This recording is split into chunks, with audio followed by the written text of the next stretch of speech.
Assalamualaikum warahmatullahi wabarakatuh. Di video kali ini aku mau membagikan kepada teman-temanku semuanya tentang cara memperpanjang surat rujukan BPJS ya. Jadi di sini kita bakalan memperpanjang surat rujukan BPJS di Puskesmas ataupun di Paskes 1.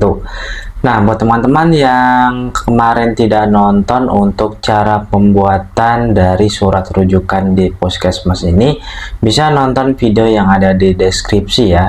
Di situ saya di video sebelumnya membuat tentang cara membuat surat rujukan. Nah, untuk kali ini karena ini sudah memasuki 3 bulan, jadi di sini aku mau membagikan tentang cara memperpanjang masa aktif ataupun masa berlaku dari surat rujukannya ya. Karena seperti teman-teman ketahui bahwa masa aktif dari surat rujukan itu cuma 3 bulan. Setelah 3 bulan kalian langsung bisa memperpanjangnya di Paskes 1. Jangan sampai pas kalian misalnya check up ataupun berobat, di situ surat rujukannya itu sudah tidak aktif, maka di situ kalian bakalan repot lagi ya. Maka dari itu pentingnya untuk kalian untuk memperpanjang surat rujukan ini ya. Nah, ini merupakan surat rujukan yang saya perpanjang kemarin ya teman-teman ya. Ini saya perpanjang di Paskes 1 ataupun Puskesmas. Nah, gimana sih cara untuk memperpanjang surat rujukannya? Apa saja syaratnya? Teman-teman nantinya bisa tonton di video ini ya. Tapi sebelum kita lanjut, alangkah baiknya saya mohon dulu kepada teman-teman untuk menekan tombol subscribe dulu ya, karena satu subscribe dari kalian itu tentunya sangat berharga untuk perkembangan channel saya. Oke, terima kasih banyak yang sudah subscribe.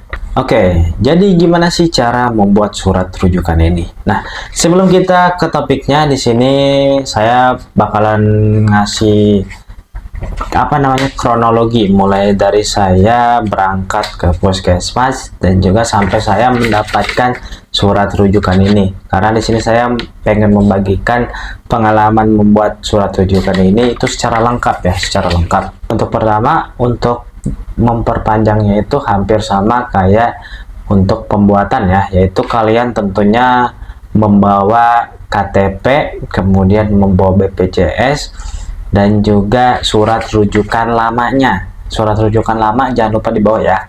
Jadi kalian siapkan surat rujukan lama, fotokopi ataupun yang asli juga nggak apa-apa. Kemudian fotokopi KTP, fotokopi BPJS. Kemudian kalian pergi ke yang namanya itu Puskesmas ataupun Paskes 1. Nah, tiap daerah itu untuk Paskes 1-nya beda-beda, ada yang di Puskesmas ataupun di klinik ataupun yang lainnya, tapi umumnya Paskes 1 itu adanya itu di Puskesmas. Nah, kemudian kalian pergi ke Puskesmas. Kalau setiap Puskesmas yang saya tahu itu setiap Puskesmas itu buka pada jam 8 pagi. Nah, maka kalau misalnya kalian ingin mendapatkan urutan antrian nomor pertama, itu silakan kalian datang sekitaran jam tengah 7 ataupun jam 7 ya. Kalian datang ke Puskesmas, kemudian kalian ngambil nomor antrian. Nah, di bagian nomor antrian itu silakan kalian pergi ke satpam ya. Biasanya di masing-masing Puskesmas itu ada satpam yang megang nomor antriannya. Kalian bilang aja, "Pak, saya mau memperpanjang surat rujukan BPJS." Kalau perlu kalian tunjukkan surat rujukan yang kemarin, yang sebelumnya. Nah, setelah itu kemudian kalian langsung dikasih untuk nomor antrian. Nah, nomor antriannya itu kalian masuk ke spesialis dokter umum, masuknya ke spesialis dokter umum. Nah, di bagian yang spesialis dokter umum ini, kemudian kalian tinggal nunggu di loker antrian ya. Kalian misalnya mendapatkan nomor urut seperti ini, kalian ngantri. Nanti setelah kalian dipanggil ke teller ataupun ke pelayanan yang ada di depan tuh, apa tuh namanya, teller ya kalau nggak salah ya. Nah, setelah kalian di depan itu kemudian kalian kalian langsung dipanggil tuh ke depan. Nah, pas kalian dipanggil ke depan, kalian tinggal bilang aja di situ kayak kan biasanya kalau misalnya kita masuk ke kategori dokter umum itu kalian bakalan diperiksa gitu ya. Nah, pas dipanggil kalian langsung ngomong tuh, Bu, misalnya Pak, saya mau perpanjang rujukan BPJS. Nah, kalian kasih tuh yang fotokopi KTP, kemudian fotokopi BPJS-nya, fotokopi surat rujukan lamanya, kalian sertakan ke depan. Nah, akhirnya sama petugas teller ataupun pelayanannya tinggal nanti dilihat, kemudian ditanya-tanya sedikit, dan kemudian kalian tinggal, kalau misalnya di hari itu sudah selesai, kalian tinggal balik lagi tuh, nunggu ke duduk lagi ngantri. Nanti katanya nanti dipanggil ya Mas di ruang dokter. Nah, kalian tunggu di ruang dokter umum. Nah, setelah itu nunggu sekitaran 1-2 menit, paling lama juga 5 menit palingnya. Kemudian kalian nanti bakalan dipanggil tuh atas nama siapa gitu. Nah, kemudian kalian tinggal masuk aja pasti dokter umum. Nah, di situ puncaknya teman-teman. Di pas ruangan dokter ini kalian bakalan ditanya-tanya ya. Seperti misalnya dari dari kondisi kalian itu, kalau misalnya kalian melakukan check up jalan, rawat jalan gitu. Kayak kondisi kalian itu gimana sih? Apakah kalian udah sehat sekarang ataukah kalian gimana gitu perkembangan dari penyakit kalian? Apa kalian sudah membaik atau gimana? Dan jangan lupa juga kalau misalnya kalian pasiennya tidak bisa datang, di situ kalian beri alasan yang kuat. Seperti apa beri alasan yang kuat? Kayak misalnya seperti pasiennya nggak bisa jalan Bu, pasiennya misalnya stroke, lumpuh gitu. Jadi nggak bisa datang langsung ke Paskes 1 karena peraturannya emang pasien itu wajib datang. Nah, terkecuali emang kondisinya itu tidak memungkinkan seperti yang aku sebutkan tadi. Nah, alasannya gitu. Tapi kalau misalnya kalian pasiennya tidak bisa datang, kalian sebisa mungkin sebelum kalian berangkat dari rumah ke puskesmas, itu kalian cek tensi dari pasien dulu.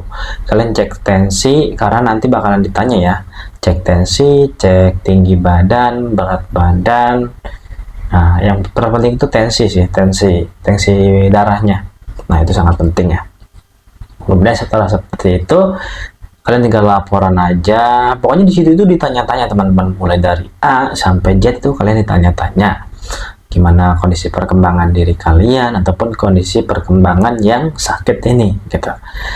Nah, setelah dari ruang dokter umum, tentunya di sini kita nunggu lagi teman-teman.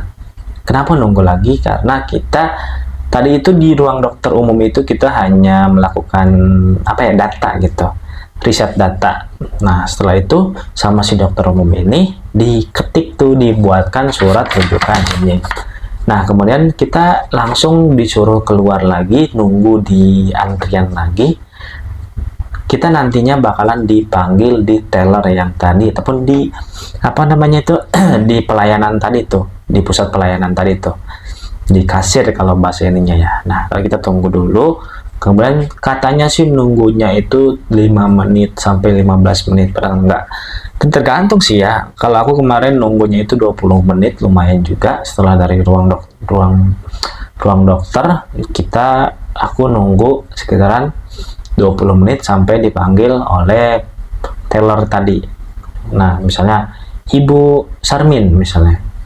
Nah, kita tinggal langsung masuk ke teller, akhirnya kita langsung ngambil aja nih, ngambil surat rujukan ini. Jadi setelah dari ruang dokter umum, kita nunggu lagi, kemudian kita dipanggil, akhirnya dapat surat rujukan ini. Nah, ini surat rujukannya ya. Jadi untuk alurnya yang singkat itu seperti ini untuk cara membuat surat rujukan. Untuk pertama, kalian tentunya harus membawa surat rujukan yang lama, kemudian fotokopi KTP, fotokopi BPJS juga. Kemudian setelah itu kalian pergi ke nomor antrian, ke satpam ngambil nomor antrian, kemudian kalian tunggu sampai dipanggil oleh pelayannya ataupun tellernya. Setelah dipanggil, silakan kalian serahkan untuk nomor surat rujukan yang lama, KTP dan juga BPJS-nya. Nah, setelah itu kalian bakalan dipanggil ke ruang dokter. Di situ di ruang dokter kalian tinggal cerita aja dari A sampai Z. Kalian ceritain perkembangan kalian ataupun perkembangan pasiennya. Kemudian setelah itu kalian keluar lagi, dan nanti untuk surat rujukan ini bakalan dikasih di pelayanan teller tadi. Pokoknya kalian setelah dari ruang dokter keluar dulu, nanti bakalan dipanggil lagi seperti itu. Oke, mungkin seperti itu aja ya teman-temannya untuk cara membuat surat rujukan BPJS-nya.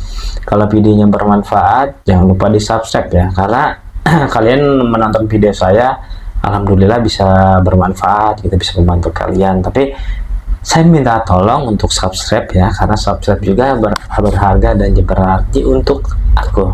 Oke, sampai jumpa di video selanjutnya. Wassalamualaikum warahmatullahi wabarakatuh.